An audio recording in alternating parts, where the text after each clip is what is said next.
Tänase päeva energiateks on ühendused. Ühendused iseendaga, ühendused oma materiaalse maailmaga, ühendus oma sisemaailmaga ning ühendus kõikide erinevate ümbritsevate inimeste ja loomade ja loodusega. Sa oled võib-olla tänaseks jõudnud sellisesse kohta, kus sa tead, mis on sinu väärtused. Sa oskad nende väärtuste pealt käituda niimoodi, et kõik ümbritsevad vaatavad sind kas just suu ammuli, aga tõenäoliselt sellise peidetud või peitmata imetlusega, et kuidas sina küll suudad olla selline, nagu sina oled. Ja see võiks anda sulle julgust ja tahtmist ka edaspidi käituda samamoodi nagu siiani. Ehk et kui sa oled siiamaani olnud selline enda tõe eest seisja ning enda väärtuste eest seisja, siis see aitab sind tõenäoliselt ka edaspidi.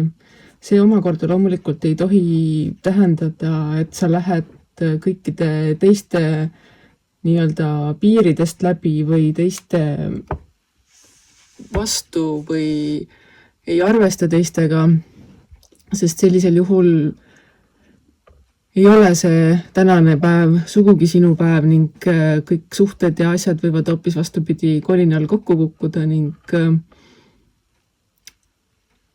sa ei suuda olla nii-öelda siis selline maksimum endast, mis sa olla võiksid.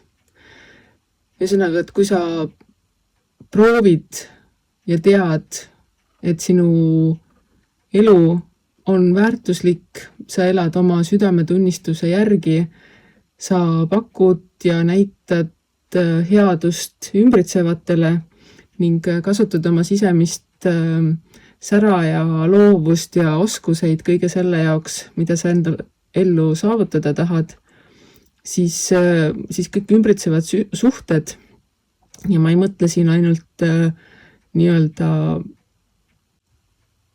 romantilisi suhteid, vaid kõikvõimalikke suhteid, nii tööalaseid kui sõprussidemeid kui ka romantilisi, aitavad sul edasi toimetada igal juhul niimoodi, kuidas sinu jaoks kõige parem või toredam on, ja kuna see aitab sind edasi, siis oskad ka sina aidata teisi nende soovide ja nende unistuste täitumise poole.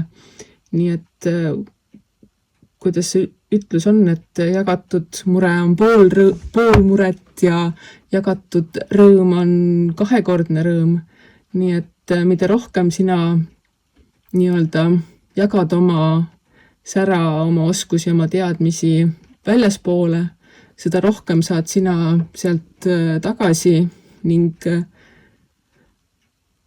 mida rohkem niisugust sõprust, heaolu, rahulolu, seda parem maailm meid ümbritseb ning seda kergem on tulevikule vastu seista ning mis siin ikka, usalda elu.